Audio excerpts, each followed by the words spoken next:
Hey guys and gals, good evening here from Rwanda. Yes, hello, Tuesday evening talk. I did a typo. It is June and not July. June 24th, 2025. Good evening, good evening, good evening. It is not 8:54 p.m. How are we today? Yes, I had a quiet day. I did a little walk with my little Lavi. He's doing okay. He's I think it's getting a little better. I'm giving him um more meat in his food. I was giving him a vegetable based diet because his blood he was very anemic, and his blood was mostly over half of lipids, that's fat, blood fat, and didn't have enough red blood cells to have him be as active as he used to be. So I cut the fat out of his diet and gave him more plant based.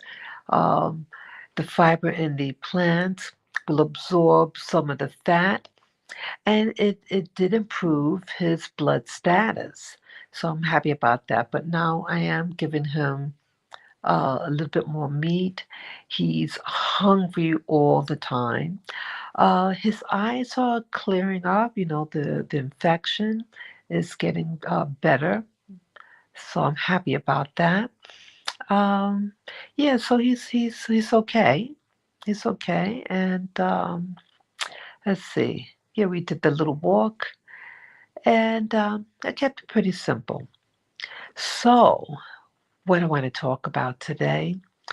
Yes, I'm the two main topics.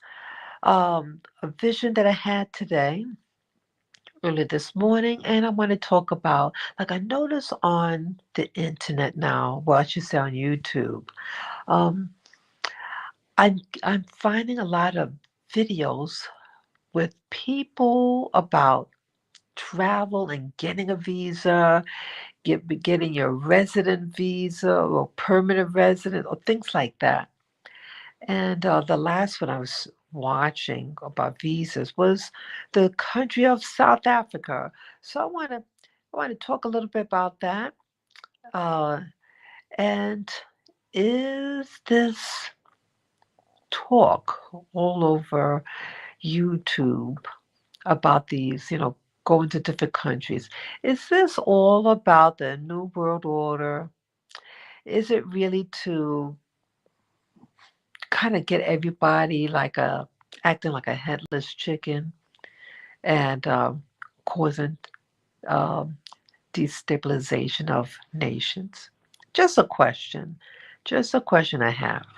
So let me talk about the vision that I had today. Again, many of you already know that I do my little meditation in the morning.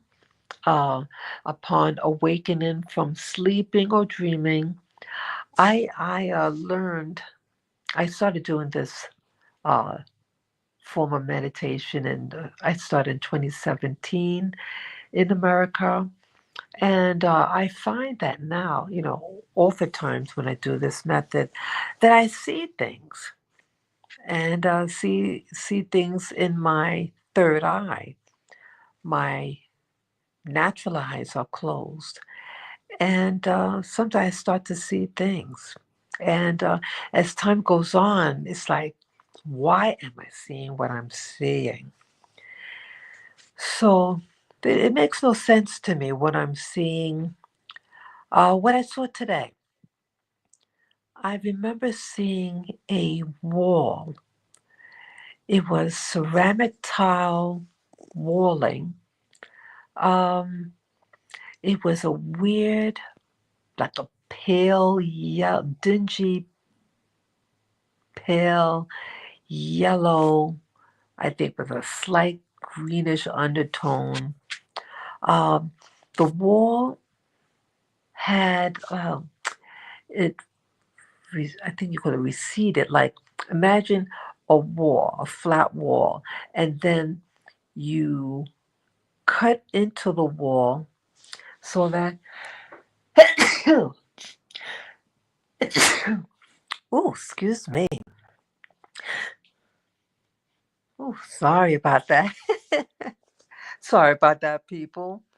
Well, um, the wall like it was cut into the wall. Imagine a wall, and then you cut, let's say, um, like a rectangle scoop out of it. So you could actually like put things in that like a little nook, but the depth of it wasn't that deep.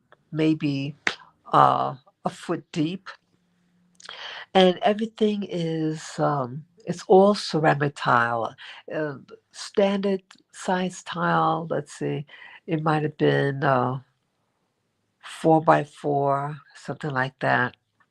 Not that big, but it's just standard tiles that they have in America. And it was a wide indentation in that wall. It was a broad wall, and it had a feel like I felt that it was like in a like a bathroom or a shower room, something involving water. That's what I felt. Again, I didn't see any fixtures. It was just a plain wall. There was no decorations. It's a solid color. The size of the little ceramic tiles were about 4 inches by 4 inches. I didn't see any people. I didn't see what the floor looked like. But this is what I saw. And I'm wondering still, the things that I see, I do not understand. Um, Interesting enough, a couple of years, some years back, when I started doing this method of meditation, I often saw tiles, ceramic tile flooring, uh, tiles or stone walls, and it was like I'm staring at it. And I don't know what the significance of it. It's like just a random wall. It's not like you don't see any people, any engagement, nothing. Nothing whatsoever. But I'm seeing these places I don't recognize the place. It just had a very quiet feel to it. Yeah, it was it had lights. I mean, like it wasn't like in a dark room. It was lit. You didn't see any light fixtures, but it was like a daylight in the room. Um, yeah, nothing, just a bare wall, and no people, no sound. Uh, but the only impression that I got was that it reminded me of like a shower room, like a public place. It wasn't. It was too big to be a private residence, in my opinion. It just seemed like something more commercial, a commercial space. And I and I think it had like an older feel to it. Um, I don't know why. I think because the corners of like the indentation, it had round corners rather than a sharp edge. I feel that like a lot of things from the past, everything had rounded corners, I noticed. And then as time progressed, it got more like a 90-degree angle, sharp angles to things that were considered modern.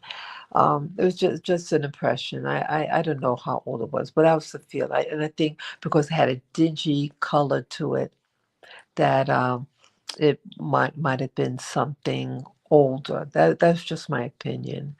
But in 2017, when I started doing this type of meditation, yeah, back then a lot of the things, a lot of the things that I was seeing was tiling. And I remember that it looked, it reminded me of like, yeah, it looked like something that was like an old space that was going to be re-renovated. I saw tile floors. It looked like the type of tile floors that was in this home that I lived in. They were, um, I think, a five-sided um, tiling. Um, like each little one was like an inch in diameter, but it had five sides. You know, the standard old-fashioned tile floors. So they were white, I think, and a lot of the pieces of it were missing. It looked like an old, dingy room. I remember that. I remember seeing a driveway. It looked like a very luxurious place. Um, either was a residence, like a mansion, or some type of facility, but it looked uh, very well maintained. And I remember the flooring there was actually made out of like little creamy color pebbles, and it was embedded on the ground in the driveway. It was one of those round driveways for like limousines or taxis could just pull up and just go like in a circular motion to enter and to leave. It was like that. Uh, let's see. Yeah, I saw looked like granite walls. The space reminded me actually of. I just felt it was a like a, what do you call it?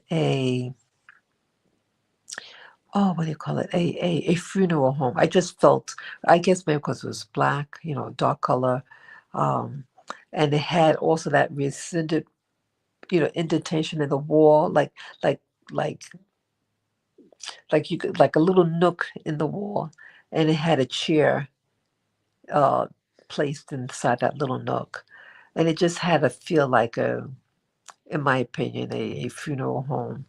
Again, I don't know what place this was, but it was very interesting. A lot of these places, the theme to me with all this was about construction work, and that my seeing it, it seemed as though that I was observing that it was, I felt that I was tied to it, meaning um, I felt that maybe I was a someone involved in construction, almost like maybe a power. Excuse me. Let me get some water for my voice. Sorry.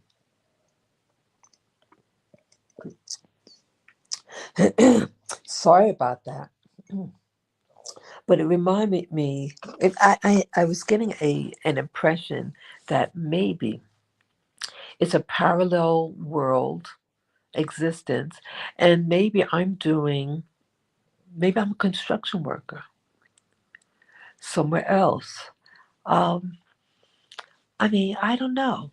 But it was like I was very, very interested in what it looked like.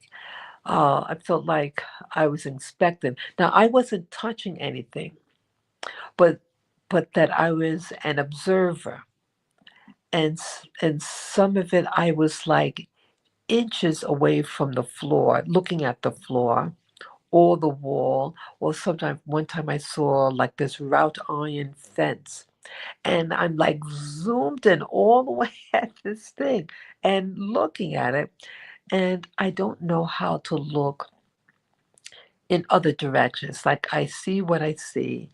I don't know how to navigate and to be able to move my head to see, to go beyond what I'm actually seeing. That I don't know how to do yet. I'd like to know.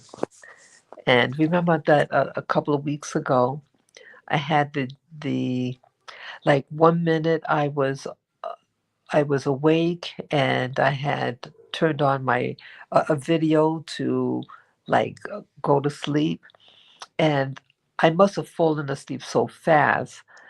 And the next thing, I'm in awareness. I'm at a place. Remember that one? I was in. It looked like an apartment.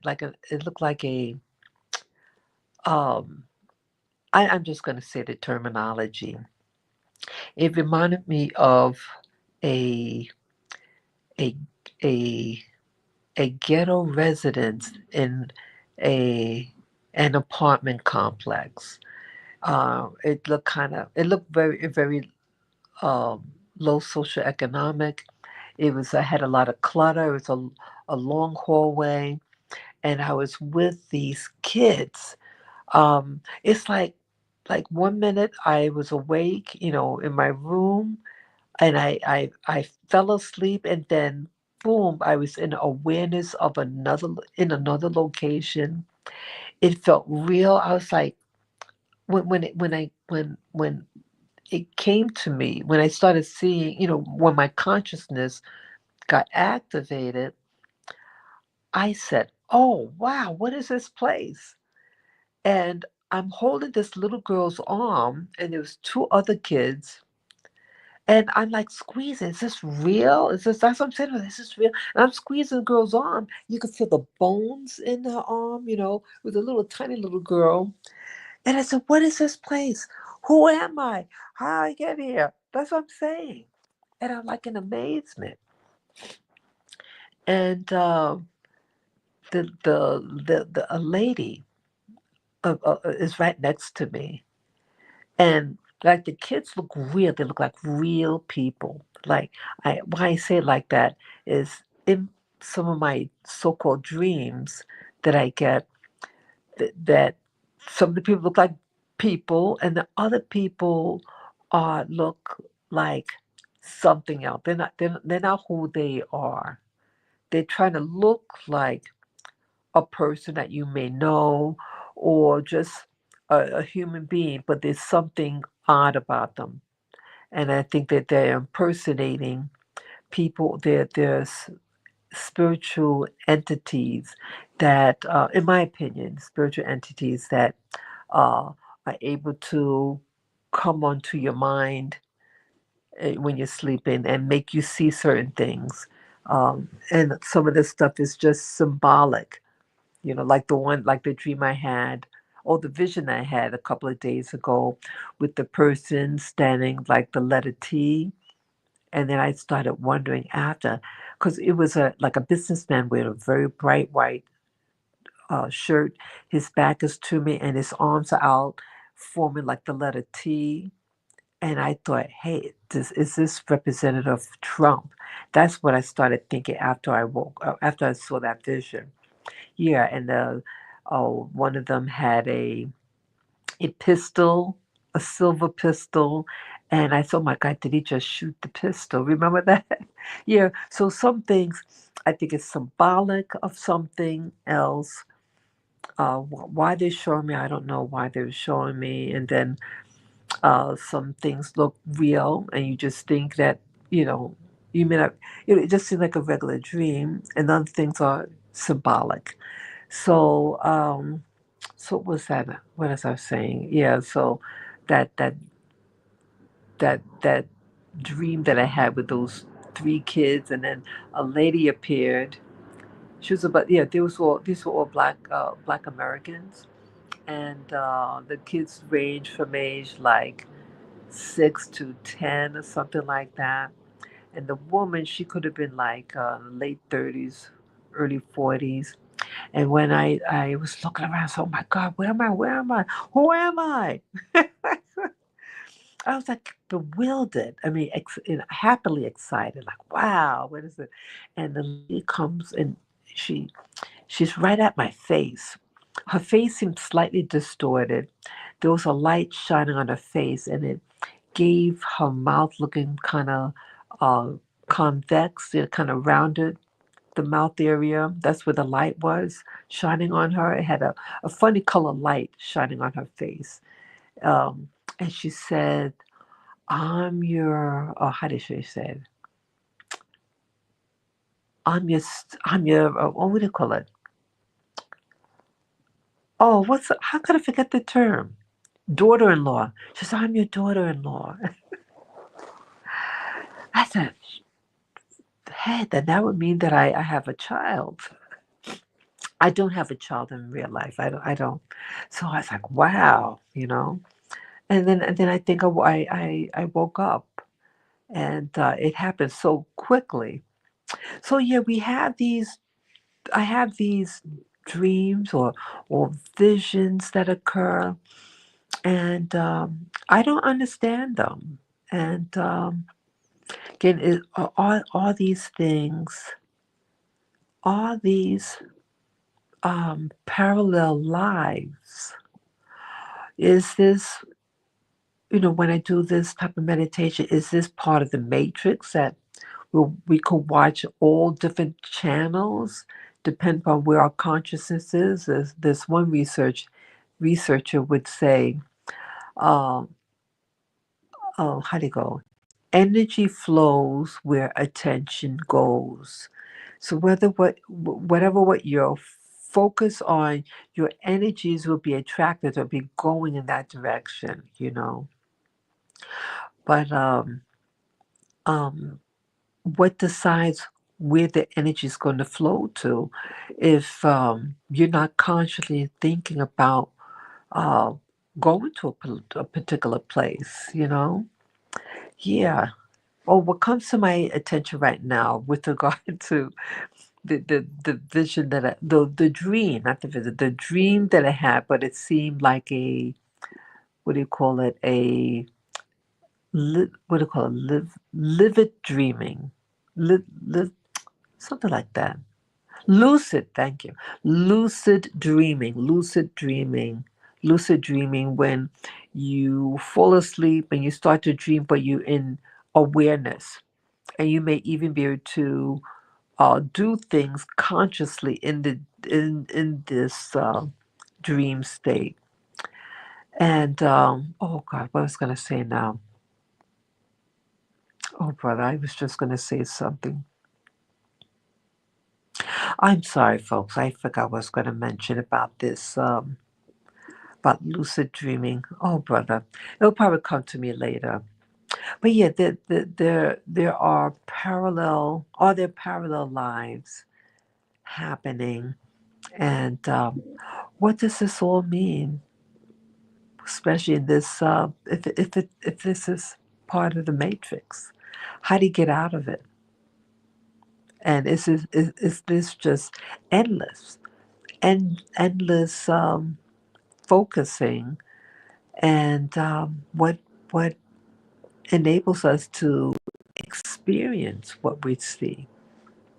Yes, so these are all questions that I have, and any of you who have an answer or possible answer about when we lucid dream, you know, what is this? Is this real? Are we really? Um, who are we? Who are we? Who are we? Yes. So that's about that. And I apologize for sometimes I get distracted and I forget what I was gonna say about something.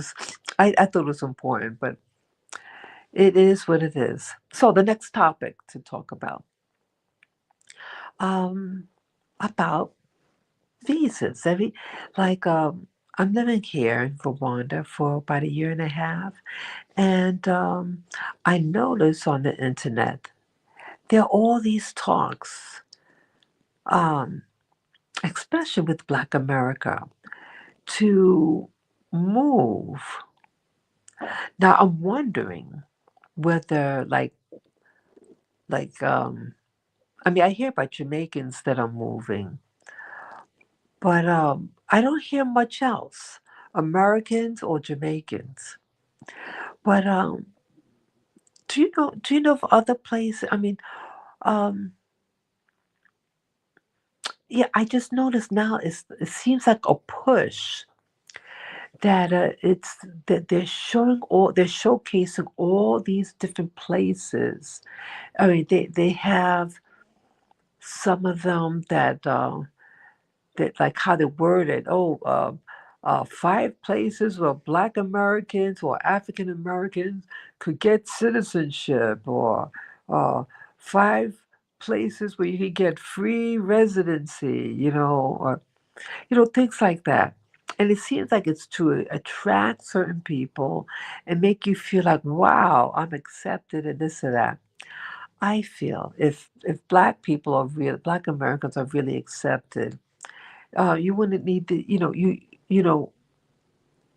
you already know it. It'll be in your community, people talking about it.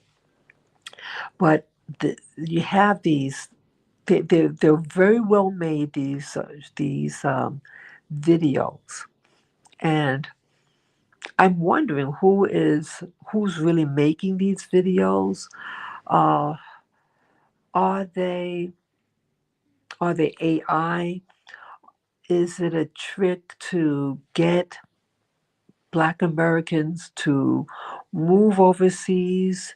To see, when you take out, even though um, we're like the poorest group in America, African Americans slash Black Americans, but still on numbers. And when you add up the total value of our resources, it may be as much as some nations that have. So if you're able to target that specific type of group and have them disperse all over the world, you are then limiting the economic power of America as a whole, unless it could replace Black Americans with other groups. Now, we had this migrant situation, but the people, the so called migrants, they did not, many of them do not have the financial means and are an economic hardship to the communities that they live in. But you have some migrants who are actually coming from pretty stable countries, but the economic potential that America has for these people uh, can be phenomenal. And so they're actually coming with money to start businesses in America. So I thought that was very interesting. But I'm thinking, it's like everywhere you look, and you have things that, yes, that um, you have YouTubers that focus.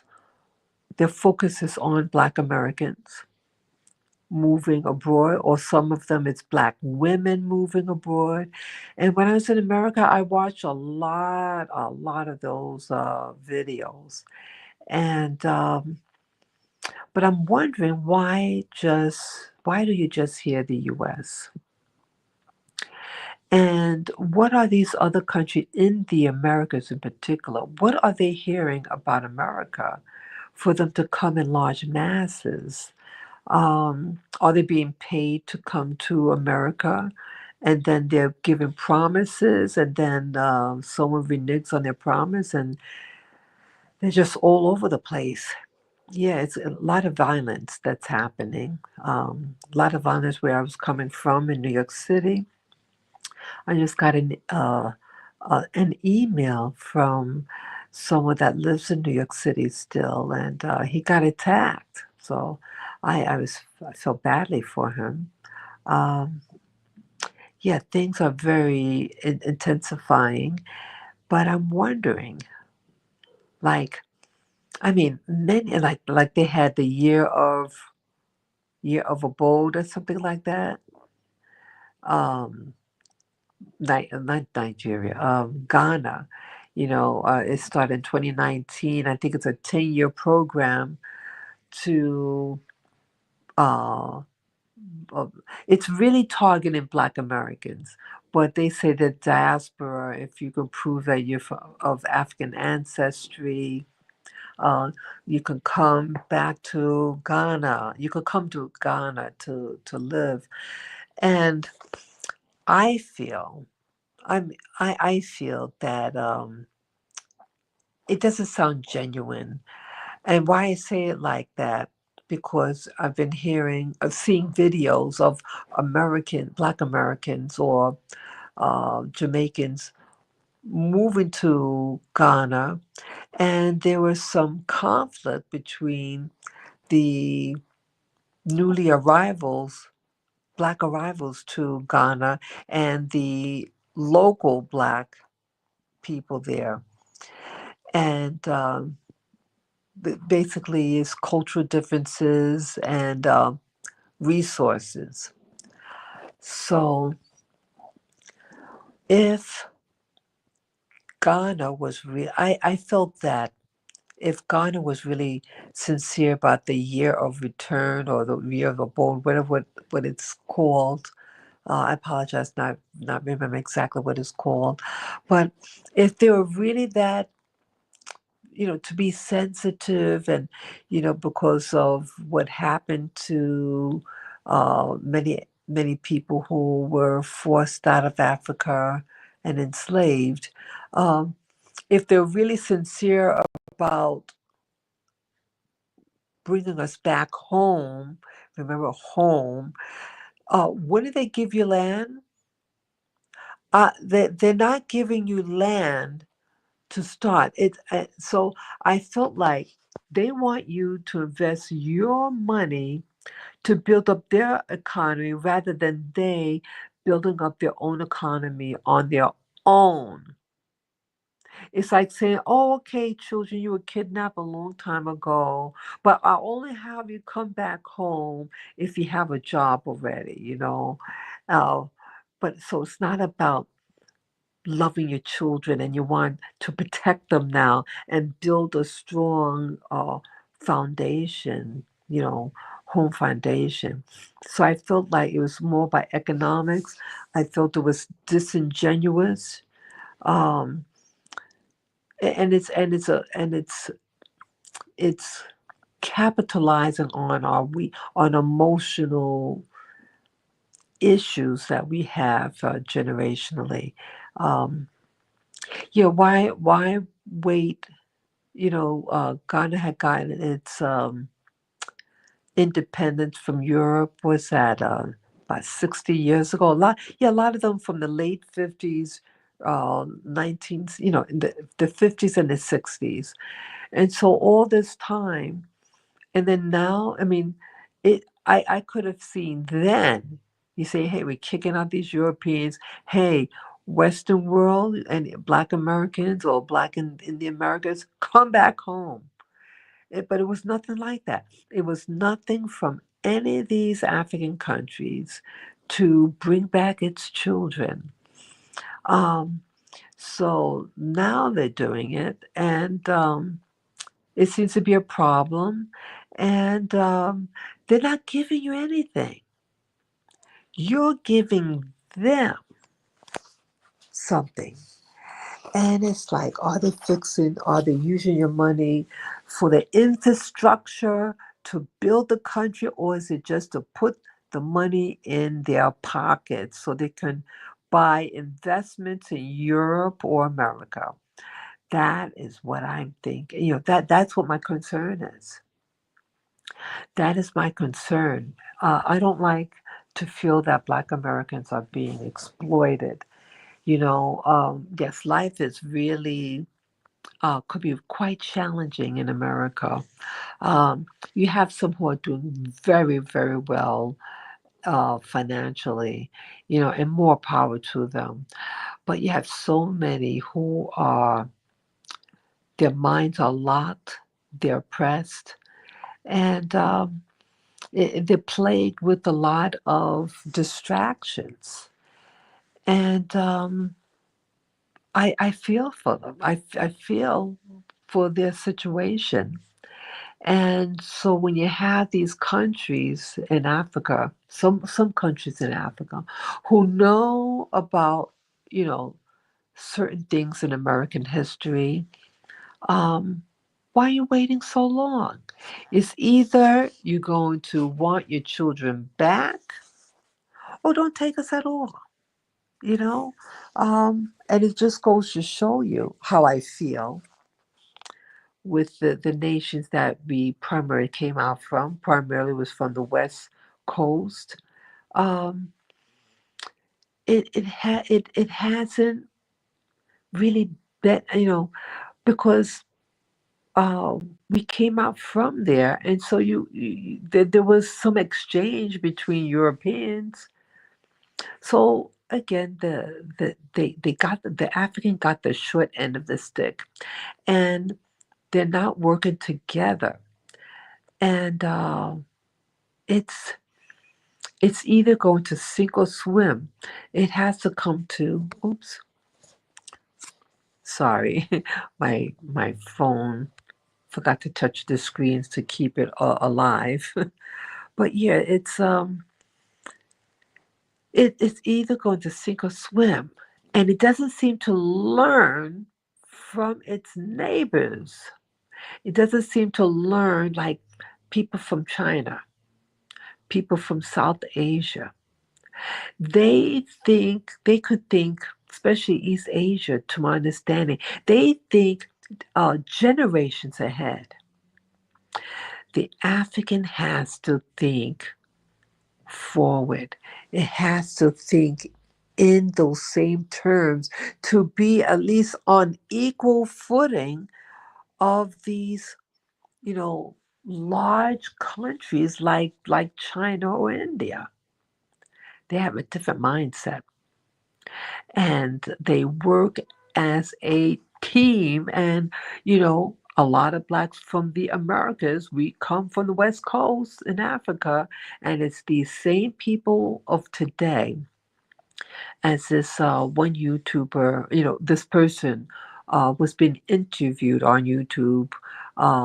He's an American fellow, and he moved to Ghana, and he was giving his feedback on what he thinks the problem is, and he hit it on the head. You guys don't work together, and the same as in America, but we come from you guys. He has a point. He has a point. So you can take the African out of Africa and put in the Americas, but you have the same problems and the same backbiting. And we have to stop that. I don't know what it is, but I find that same thing that it's like they're tribal, many tribal. And what I mean by tribal, oh, okay, if you don't like the word tribal, gangs, affiliations, and it doesn't. It's just very short sighted. It's just looking for now, looking for survival. It's not looking for a future. I um I think it's really important somehow to have vision. And I did see some videos today. This guy, oh, what country was from? Yeah, I think he could have been living in Ghana also. Yes, he was in Ghana. American fellow. He had two pensions, I think. He was retired from the military, and then he worked for the federal government. So he got two pensions and a brilliant mind. And I was impressed with his thinking. And wow, this guy has vision about, and this guy's retired. Um, I'm not sure how old he was, easily in his 60s, late 50s, early 60s. Um, and he's starting a business, farming. And he was saying, the people here in that part of Ghana, the city of Accra is extremely expensive. But he said to go outside of Ghana and build up the land there. And the people are being discouraged. Some of the young people are discouraged to go into farming because they consider that a poor man's occupation. But he said, look, the market in growing these particular products, it's a lot of money in it. So he had a plan. He had vision. I was really impressed. I think, people, anyone who's watching this video at this point, um, including myself, we have to learn how to have vision about, hey, what could I do to, you know, create a dream? I think a lot of people in Black America that they're short sighted. They want it now. They want everything now. They want it. They look at these music videos. I want it now. I want it now. And it's they don't really go for it. They they just want it now, and they they have to build skills with themselves and to have endurance to pursue it. They want the bling bling, but you're gonna need people who are farmers, who produce your food. You don't want no what do you call robot making your food, GMO food. You want real people producing your food. I mean, at least I would want that. Um, yeah, we need vision. And I said this somewhere. You know what I think? What the another thing is? What's really might be making this happen? Um, like if you look at the people who seem to be doing very, better, but again, you have poverty in every nation. Okay, you have the haves and the have-nots. I am thinking more and more with the certain people or nations that seem to be thriving the most are the ones that look a certain way. Um, I think like how to say this, like you have the so-called black race, and I think the word black is a code because you have other groups that are so-called melanated, and they could be just as dark as some places in Africa, but they're not classified as black people. I think the term black is a coded name and it designates something. But I'm wondering whether like okay, I know I'm going kind of out there, some of you might think, but I think it's the planet Mars, either Mars or Saturn.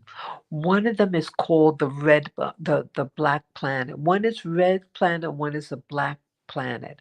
And I'm wondering, because I always felt, well, the Americas was a color coded world. It was set up to be a tri-racial world, white, black, and the red race, meaning Indians, Native American Indians. But I'm wondering whether, like, it was specific about who's going to be what. It was a new system that was being put in place about 400 years ago, and it's a very rigid system. I mean, India has a caste system that was in place thousands of years ago. It's really the same type of thing. It's a way of dividing people and creating a group that's going to have, who's going to be the ones that have and who's the have-nots. What's the point I was bringing about with this? Yeah, where, but okay, so I'm wondering whether the so-called black race on the planet, whether we actually, our homeland, where is our homeland really? Um, I think we are maybe the first group on this planet. Okay, that's what I think. That we are the first group on this planet. We're very rooted genetically to this planet. But then, if you notice those people who are from worlds that seem to be flourishing in this modern day system, the Western European and the East Asian. Again, Asia was shut off to the Americas for quite a while. I think the doors started opening, at least in North America, in the 1970s. So it's still relatively a short duration that East Asia had in the United States of America. But if you look at their phenotype, and then you look at India, and India, aren't India the Aryan race? Hello. And but you notice that how they're treated, the Asian is treated in the Americas, regardless of what complexion that they have, they are allowed certain autonomies, certain flexibilities. They're not hounded by the police. Um, but yet we're told that our color is what's oppressing us. But you have groups who they have just as much color as we have here in Black America, but yet they treated differently, and they're given uh, broader opportunities. You know, um, but I'm wondering whether there are genetic ties that are enabling them to have this type of entrepreneurialness, you know? What am I really getting at again? Okay, look at these people. Look at the Western European in particular. Look at the East Asia. Both of these groups are a pale complexion. Um, and it's similar hair type. Also, the South Asian too. Okay, they're a little darker, but their features are very what they call Caucasian. So I'm wondering the type, like the the people from India are called some of the people there are the um, Aryans or the Dravidians, something like that. Davidians, but there's something special about these groups, and maybe because they're affiliated with these ancestral groups, that they're allowed the okay or permission to have commerce. They also do very well in Africa. Somehow, that when they leave their native lands in Asia and come outside, they flourish. So why aren't they flourishing in masses in their own countries? If if hard work is hard work, if they're put in it where they live, which they are, how come they're not flourishing in their own countries? You have to ask yourself that. But they use the same energy in another location and they flourish. Hello, there's a reason for this, but I don't know why. Why is this so? I mean, yes, place like India does have the caste system, and it's a system that you are born into and you die into. You cannot change it. That's what I'm told. I've never been there, but that is what I'm told about the system of the caste system. And you have to marry in your caste. You can't marry outside of your caste. These are strict taboos, just like at one time you had the apartheid in South Africa. And even the people, I've met people when I was on a plane, South Asian, um, going to school in South Africa. And they seem to be doing well. People from India going to South Africa. And at one time they were flourishing in Uganda. I think they were also in Kenya as well. Yeah, so it's really interesting how some people, when they give an opportunity, they flourish. they flourish. But where do these people really come from? And why the openness of some groups when given the opportunity to move abroad, whether to the Americas, whether to Africa, or even in Europe, West Europe, they tend to do very well. And again, I'm thinking, I'm theorizing that there is something that happened early in human history, and it altered the genes so that they look the way that they do. And because of this genetic heritage, that it allows them the permission or protection, the protection to have the lifestyle. I mean, to the technologies. Um, yeah, you don't find the same type of technologies, the craftsmanship in some of these places in Africa. And those places that seem to have some diversity are places that historically been introduced to different ethnic groups over the years, like North Africa. It has such a variety of cultures, and then it seems like the central focus now in North Africa is Islam, which has really shaped the minds, the attitudes, and lifestyle of the people there. Um, and again, it has all these different people in history, so it's very diverse and very rich in its the fabric of that part of Africa. But as you go further south, the history is not as far in its introducing different people.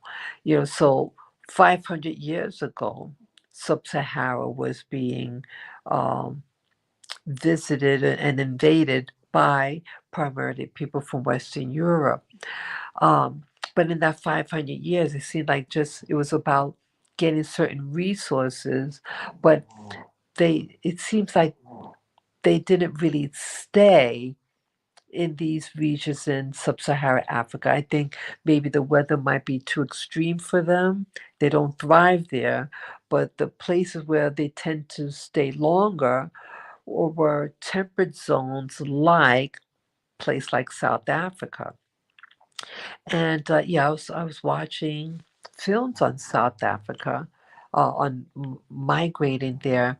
Yeah, I had no. I mean, I knew that South Africa has, because of the history of the Europeans that moved there, and it's a temperate zone, so they thrive there. Uh, so they're going to have their infrastructure. They're going to have the roads. They're going to have development there. Uh, but I never saw to the extent. This one video I saw, it was phenomenal what I saw. It looked very, very phenomenal. Growing up, Africa was always a mystery to me.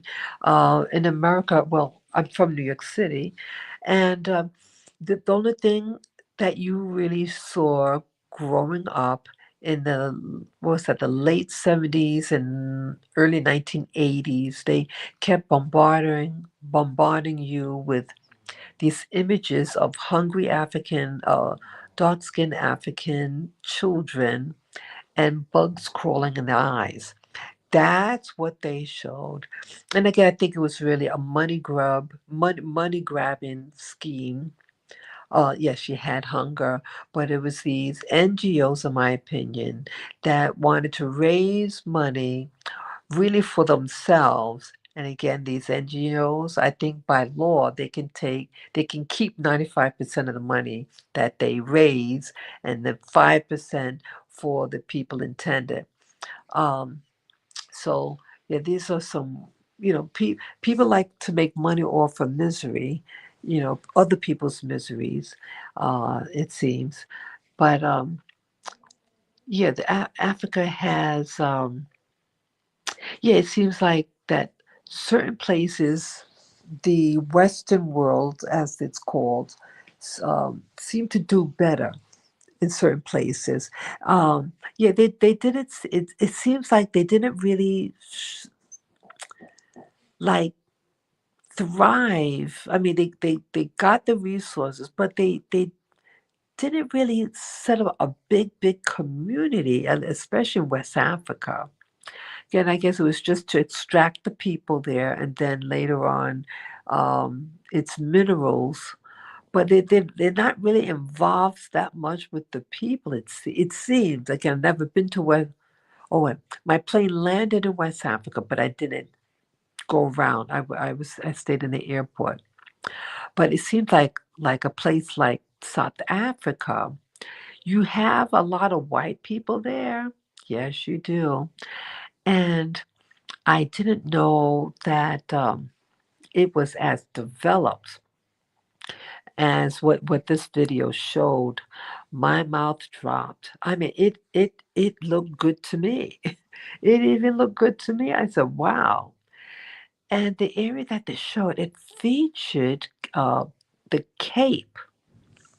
And as a child, I used to wonder what it's like to be over there. Again, Africa was always a mystery. Like we told Africa like it was one place, one people, but it's many nations, many languages and dialects, and it's definitely not one people. And you have different religions too there. Um, but I used to stare at the map of Africa.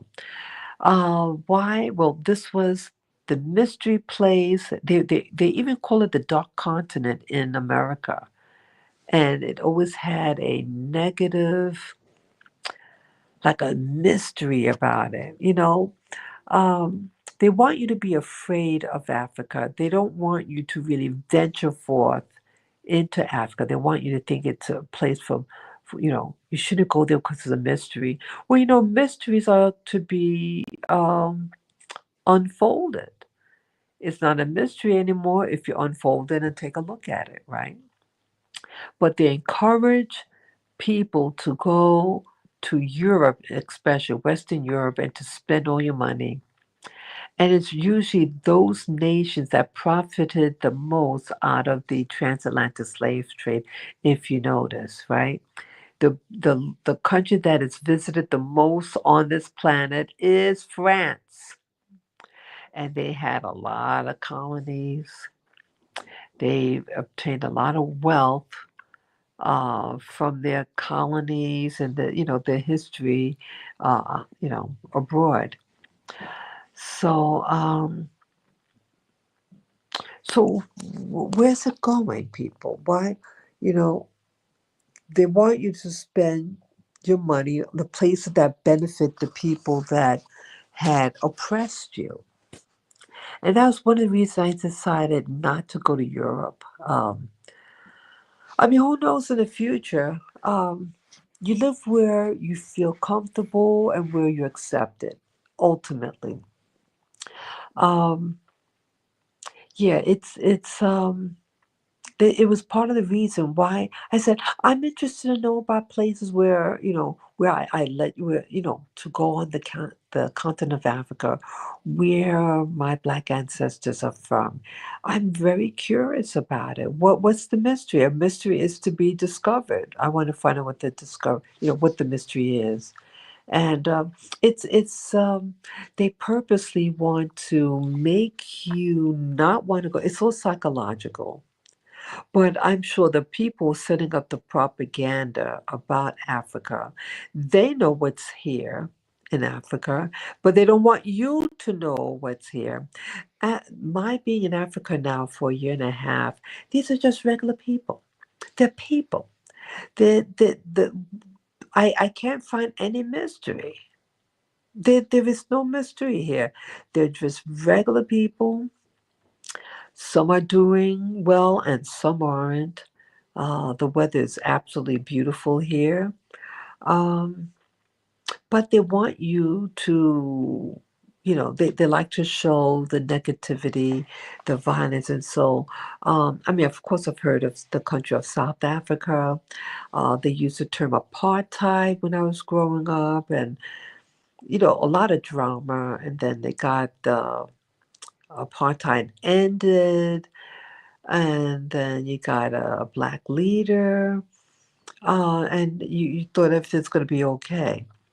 Well, uh, I had seen videos the past month, and you have a lot of crime there. And so I'm wondering, why is this crime in South Africa happening like this? Because again, you have the haves and the have-nots. And when they showed Cape Town, yeah, I like, wow, they got these beautiful mountains there. Um, they have a shoreline. Yeah. Oh, I was fascinated with I think it's called the Cape of Good Hope. It's this is southern tip of Africa. But I learned today in a video that the Cape of Good Hope is not the actual. It's another place. It starts with the letter A, and that is the most southern part of Africa. And I would love. I just have. I don't know why, but I just when I used to look at the map of Africa, I had a desire to I wanted to go to that tip. It's just something that I always felt. But yeah, the Cape, they showed I don't know what's that it looked gorgeous. They have, man, you got people that live in that part of South Africa. They have these luxury cars, boy. They have a lot of industry there. But like prior to that video that I saw today, I saw the typical down and out South African video of things, people in pain, duress, uh, black on black crime, drug abuse. Yeah, I didn't see anything positive. I mean, was that maybe 1 or 2 weeks ago? Oh, it's about a vigilante group, a black vigilante group that wants they want to kick out everybody that they perceive as being a foreigner. What they mean is every black person who isn't a native South African, they want to kick out. And they're blaming that these so-called African immigrants to that country is selling drugs in their community, and it's like, wow. Um, it's sad, actually. I mean, you wouldn't want any drug dealers in your area, and especially if they're foreigners. Yeah, do kick them out. But they were kicking out anybody, regardless of what they do for a living, and having them be kicked out of their area. And I talked about this before. Guy is a black dude. He has a black South African mom, but his father's a black from a country, a neighboring South Africa, and he was born in South Africa. This man, and they took his house away. He had his business in his house. He had a family, and now he's destitute. So he has no business. They said, "Well, you're a foreigner." And he showed her his papers. Could you imagine? They're taking away people's citizenships. It's a vigilante group, and they're taking. So it didn't matter that you have the paperwork that your mom's a native South African, you were born in South Africa, but your dad is born somewhere else, and and he's black. Both parents are black, and then you're going to do that. And then on another level, you hear, "Oh, let's Africa unite." But why are they allowing this in South Africa? If now there's a movement about, hey, Africa for Africans, get rid of the colonials, But here, the visas, or to travel from one African country to another, it's an arm and a leg. It's very expensive. And again, it's to give preference and travel that benefits people, Western, um, Western powers. So you could fly within Europe to America and vice versa. Again, it's reinforcing these people's heritage and keeping their money and wealth. But like within Africa, Africa, you have to step on it. You gotta step to it. I mean, you want to build up Africa, and you've been independent now for about 60 years, but you have not taken the initiative to have this inter exchange of to be able to travel back and forth. You got to pay a lot of money. You can't afford it. But yep, you can afford going to Europe, to America, Canada, right? All these places are the people that took control of much of the planet 500 years ago. And, you just kind of stuck. But, the power is in your hands, Africa. The power is in your hand, and you can do it. And I guess, it's so hard. I guess when you have a system that's teaching you that other people are better. Yeah, I lived under that other people are better, and I was the bad person. But I'm glad that at least I realize that I am of value, and that so are you. You are of value, and your value is not in your looks. Your value is in your essence. Do you have essence, people? Do you? Yes, we all have some type of value to contribute, and they want you to feel that the answers are in other people, other places. But Africa, is just another place, and for whatever reason, I think it's some occulted reason. I think maybe you have forces that live here on the continent, but they're incognito. They really control the like it's a domain. Africa has a domain to it, and I think Africa as a continent is being controlled by some type of entity, and that certain hands are off of it, and they're using it for themselves for something. Um, so what that is, I don't know for certain. It's like sitting on, are you gonna sit on your eggs and let them hatch, or you just, what are you doing? So I don't know what exactly is happening here, but it seems like there's a stupor. They don't want you in Africa to reach a certain plateau. But there's certain places like Saudi Arabia, they let those people flourish. Again, it was a desert people, they were nomadics, and somehow that the Arabian Peninsula, with its product, the product is oil. Oil doesn't last forever, but they are savvy, boy. They are savvy. And why did not the European oppress these people? Well, they do have a kingdom there, and I'm wondering, what is the bloodline of those people in this part of the world?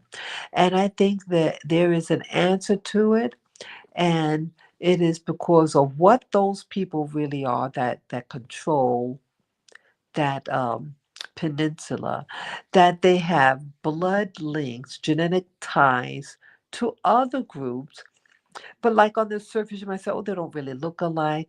But I think that they have a common ancestry associated with them.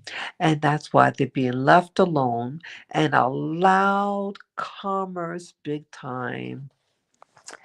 They are thriving, the rulership there. Uh, yeah, you don't really hear much about the poverty in the Arabian Peninsula. You just see the royal family, and they have control, very strong control, and then they limit what news that you get, and that's using wisdom. I mean, I'm not gonna knock a country that's using wisdom about what it's doing.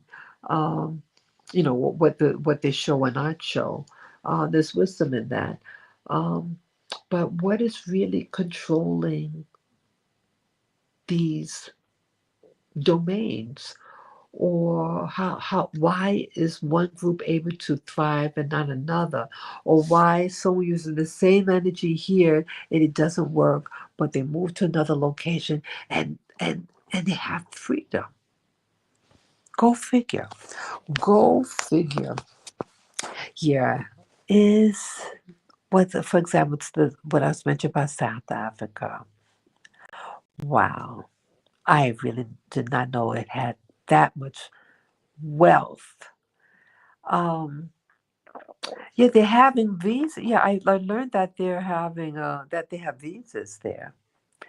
They have a visa, they have a retirement visa. They have a visa for permanent residence there that you could pay for.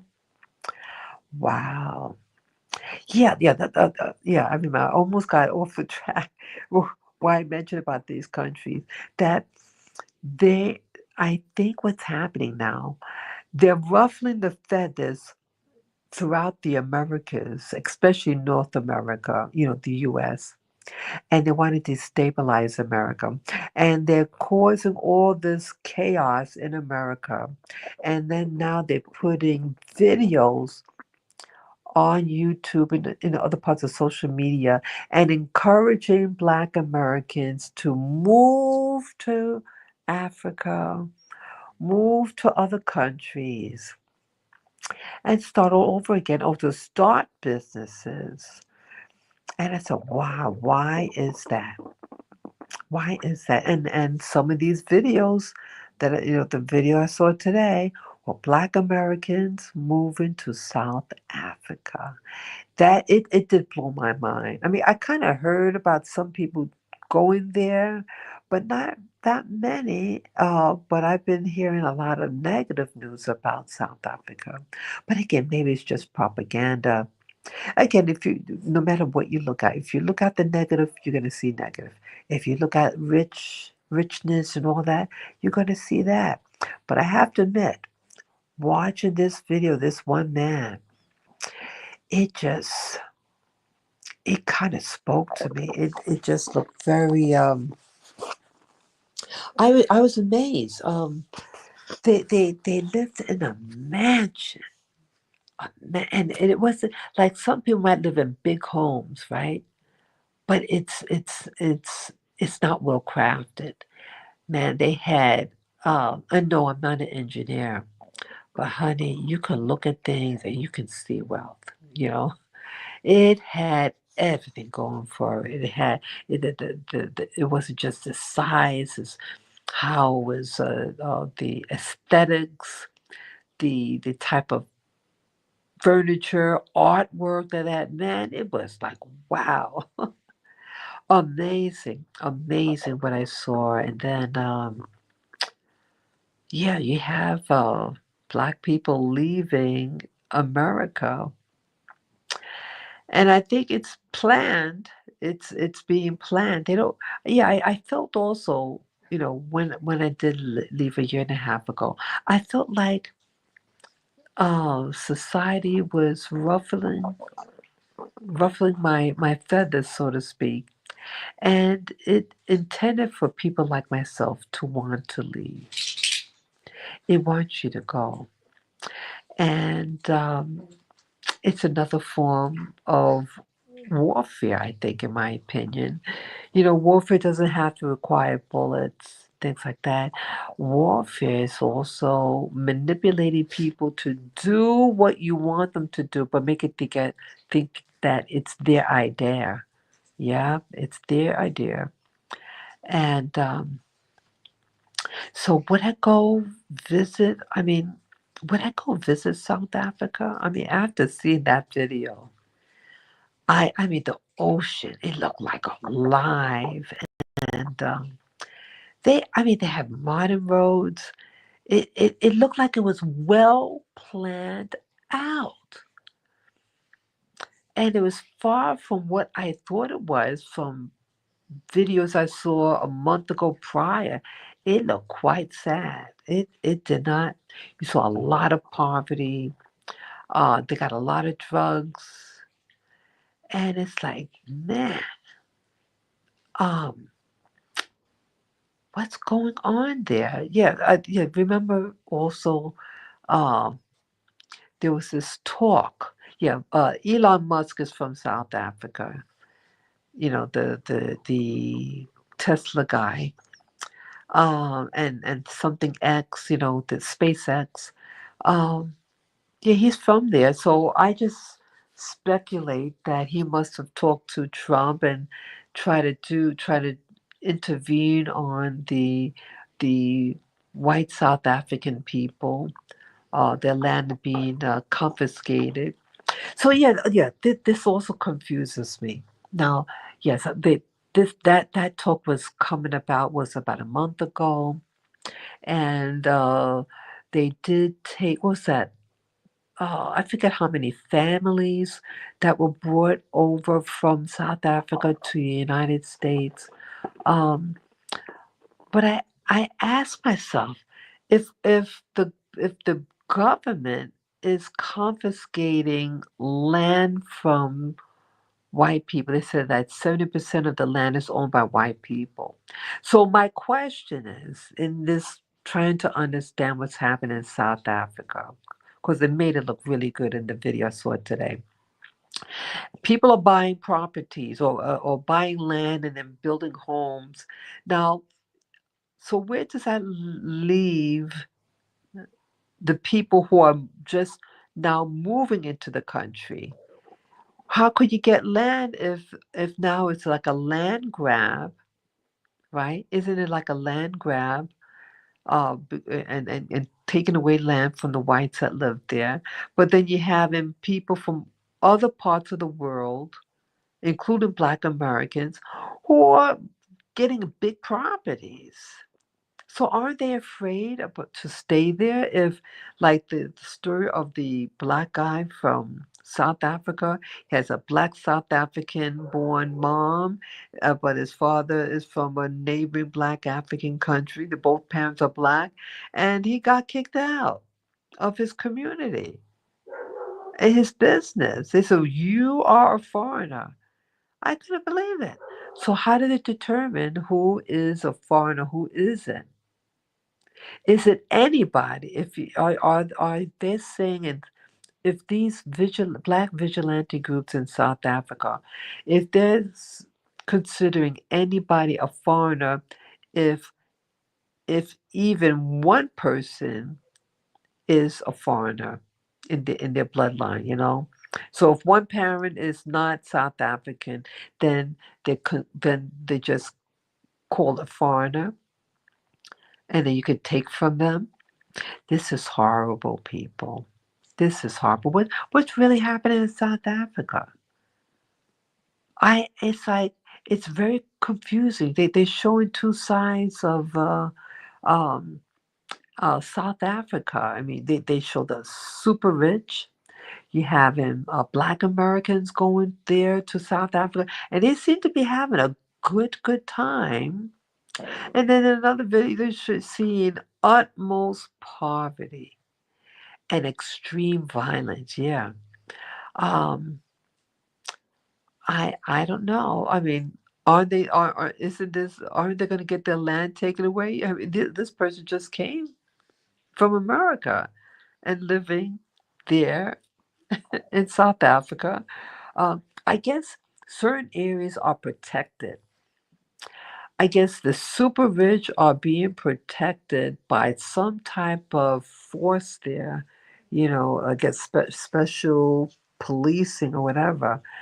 They seem to be having a good time partying, but they say, no, don't go out at night in certain areas and keep your windows closed because they are doing acts of violence and grabbing your cell phone when you're in your car, things like that. Yeah, you have to be real careful. So I start to wonder, whether they're going to have you know, when you have such a division of the have and the have not, the have not, they might be real quiet, but they get real pissed. Like when I mentioned a couple of videos back and mentioned about the history of, what's that name? Algeria and, I mean, it's not Africa, but Persia. And these nations were under rulership. Well, Persia was under a kingdom, and then Algeria, I think it might have a kingdom there too, but it was controlled by the Europeans, the French. But you had a lot of other Europeans there as well, and they got pissed. The people, the locals. I mean, they partied together, they worked together, but they got fed up, and they were waiting to strike, and it happened. They got their liberation from France, and so I'm wondering.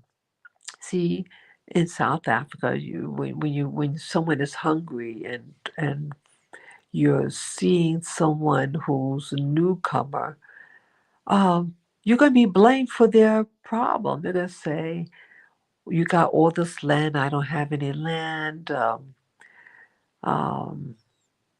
you have money and I don't. You're going to have things like that. And when their hunger gets big enough, they could retaliate just like what they did in Algeria.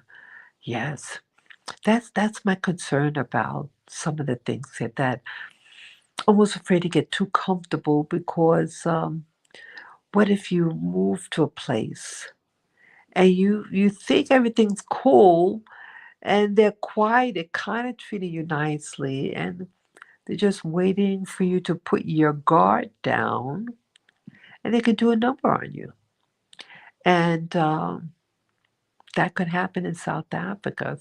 So people, if you know the real politics about South Africa, how could you have a vigilante group that is kicking out native-born South African people that have their proof, their documents that they belong there, and then you have newcomers that come there to retire or whatever, have businesses, and they're not being harmed. I don't know. I'm totally, totally confused. So that's what I wanted to talk about, people. So I talked about visas and people going to South Africa, and is the the YouTube and other social media who's showcasing all these videos about get your visa, get your permit to go to live at such and such place, and all, et cetera, et cetera. Is that a way? Is that part of the New World Order to destabilize countries so that their agenda is on the forefront? And what else did I talk about? And then the vision that I had about the tiling, and it's like a yellowish, uh, slight green undertones, kind of dingy looking, that I saw. And again, the theme is repeating what happened in 2017 with this my form of meditation. And what I was seeing a lot of looked like construction, like I was focusing on the construction of the particular wall made out of tiling, and the flooring made out of tiling, things like that. Is this just is this um, a parallel universe? Is this what is it? What is it? Am I seeing what's actually in existence now and I'm remote viewing? What is happening? Let me know if you know, guys. Let me know. So this is a spirit journey, and I thank you for listening, and I thank you for your constructive, insight in all this. Okay. So until next time, peace, love, joy, and harmony, and safety to you all. Take care. Bye bye.